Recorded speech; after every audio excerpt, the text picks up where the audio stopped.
Many factual accounts about concentration camps are already on record.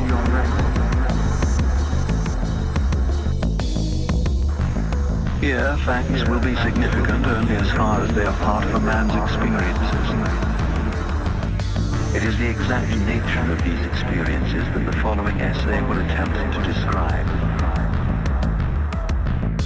For those who have been inmates in a camp, it will attempt to explain their experiences in the light of present-day knowledge. And for those who have never been inside, it may help them to comprehend and above all to understand the experiences of that only too small percentage of prisoners who survived.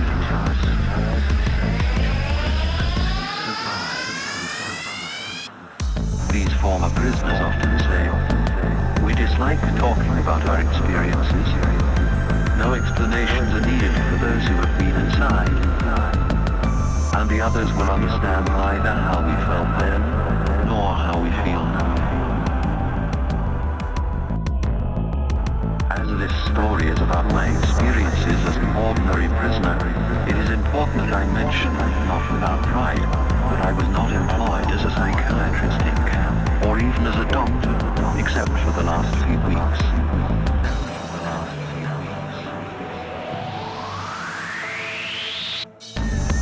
Most of the time I was digging and laying tracks for railway lines.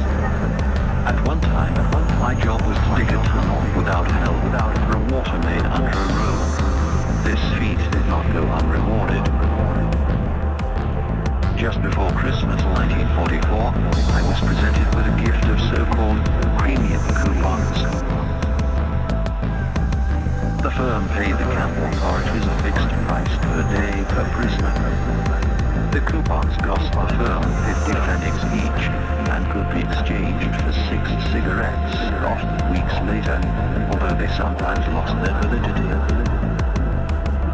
I became the proud owner of a token worth 12 cigarettes.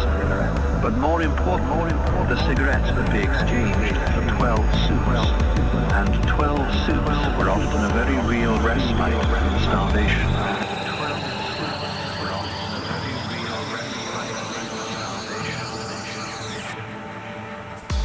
The privilege of actually smoking cigarettes was reserved for the capo, or possibly for a prisoner who worked as a foreman in a warehouse or workshop. The only exceptions to this were those who had lost the will to live and wanted to enjoy their last days. Thus, when we saw a comrade smoking his own cigarettes, we knew he had given up faith in his strength to carry on, and once lost, the will to live seldom returned.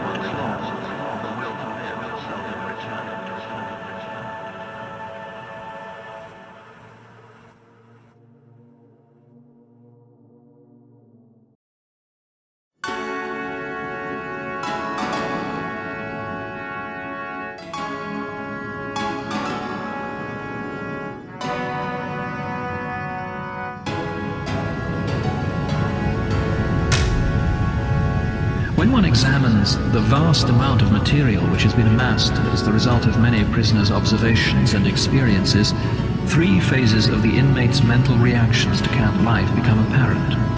The period following his admission, the period when he is well entrenched in camp routine, and the period following his release and liberation. The symptom that characterizes the first phase is shock. Under certain conditions, shock may even precede the prisoner's formal admission to the camp.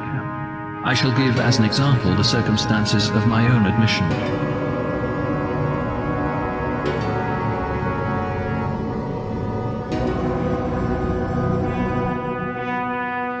1,500 persons had been traveling by train for several days and nights. There were 80 people in each coach. All had to lie on top of their luggage, a few remnants of their personal possessions. The carriages were so full that only the top parts of the windows were free to let in the grey of dawn. Everyone expected the train to head for some munitions factory, in which we would be employed as forced labour. We did not know whether we were still in Silesia or already in Poland. The engine's whistle had an uncanny sound, like a cry for help sent out in commiseration for the unhappy load which it was destined to lead into perdition. Then the train shunted, obviously nearing a main station. Suddenly a cry broke from the ranks of the anxious passengers. "There is a sign! Auschwitz!" Everyone's heart missed a beat at that moment. Auschwitz. The very name stood for all that was horrible. Gas chambers, crematoriums, massacres. Slowly, almost hesitatingly, the train moved on, as if it wanted to spare its passengers the dreadful realization as long as possible. Auschwitz.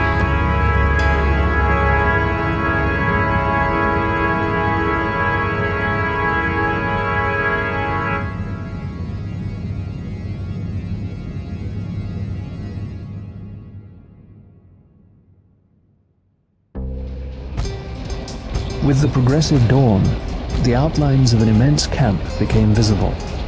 Long stretches of several rows of barbed wire fences, watchtowers, searchlights, and long columns of ragged human figures, grey in the greyness of dawn, trekking along the straight, desolate roads to what destination we did not know. There were isolated shouts and whistles of command. We did not know their meaning. My imagination led me to see gallows with people dangling on them. I was horrified, but this was just as well, because step by step we had to become accustomed to a terrible and immense horror. Eventually, we moved into the station. The initial silence was interrupted by shouted commands. We were to hear those rough, shrill tones from then on over and over again in all the camps. Their sound was almost like the last cry of a victim, and yet there was a difference. It had a rasping hoarseness, as if it came from the throat of a man who had to keep shouting like that. A man who was being murdered again and again. The carriage doors were flung open, and a small detachment of prisoners stormed inside. They wore striped uniforms, their heads were shaved, but they looked well fed. They spoke in every possible European tongue, and all with a certain amount of humor, which sounded grotesque under the circumstances. Like a drowning man clutching a straw, my inborn optimism, which has often controlled my feelings even in the most desperate situations, clung to this thought. These prisoners look quite well. They seem to be in good spirits and even laugh. Who knows? I might manage to share their favorable position. In psychiatry, there is a certain condition known as Delusion of Reprieve. The condemned man, immediately before his execution, gets the illusion that he might be reprieved at the very last minute. We too clung to shreds of hope, and believed to the last moment that it would not be so bad. It would not be so bad. It would not be so bad.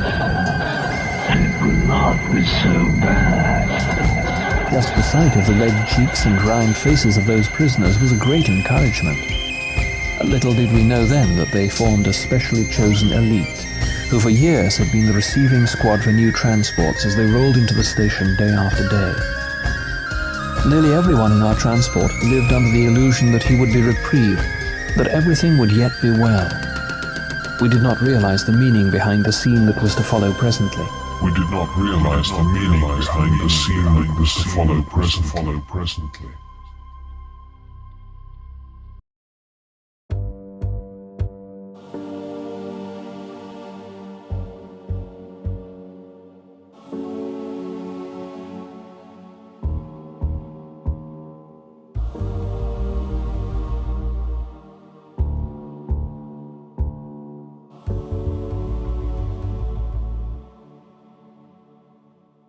He was a tall man who looked slim and fit in his spotless uniform. What a contrast to us, who were untidy and grimy after our long journey. He had assumed an attitude of careless ease, supporting his right elbow with his left hand. His right hand was lifted, and with the forefinger of that hand he pointed very leisurely to the right or to the left. None of us had the slightest idea of the sinister meaning behind that little movement of a man's finger, pointing now to the right and now to the left, but far more frequently to the left. It was my turn. Somebody whispered to me that to be sent to the right side would mean work, the way to the left being for the sick and those incapable of work who would be sent to a special camp. I just waited for things to take their course, the first of many such times to come.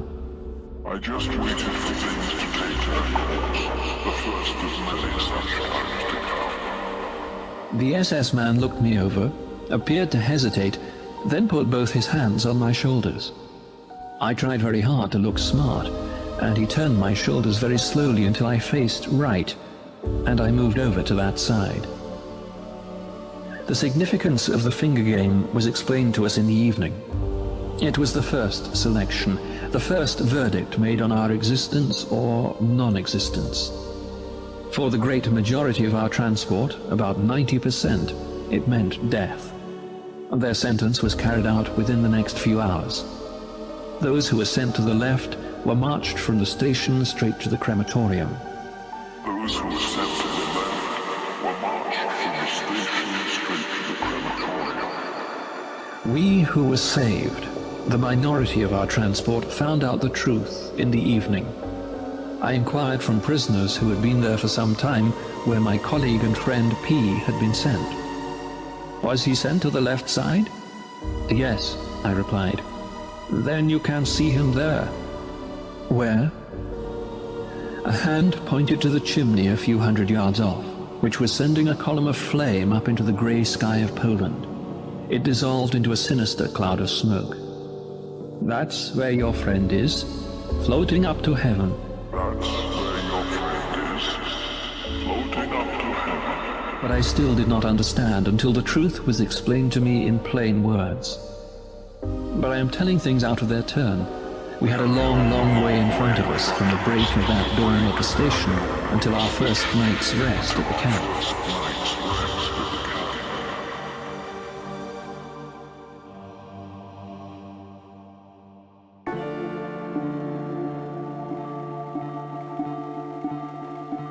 Cold curiosity predominated even in Auschwitz. Somehow detaching the mind from its surroundings, which came to be regarded with a kind of objectivity. At that time, one cultivated this state of mind as a means of protection.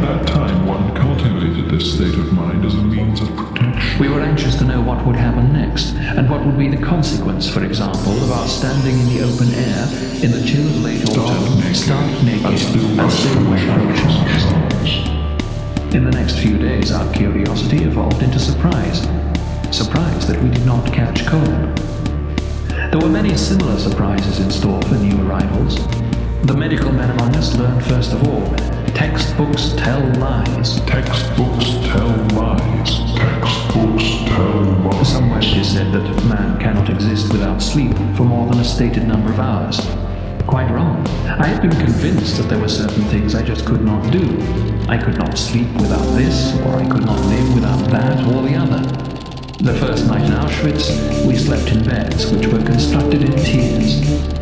On each tier, measuring about 6.5 to 8 feet, slept 9 men, directly on the boards. 2 blankets were shared by each 9 men.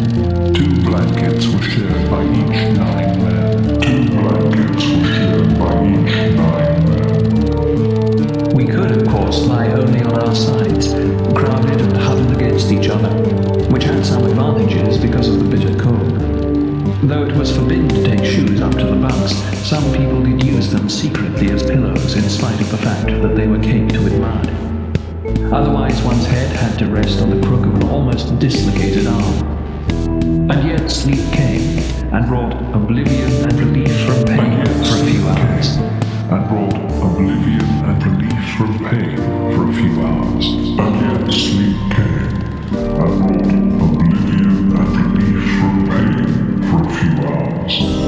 We had to wear the same shirts for half a year, until they had lost all appearance of being shirts.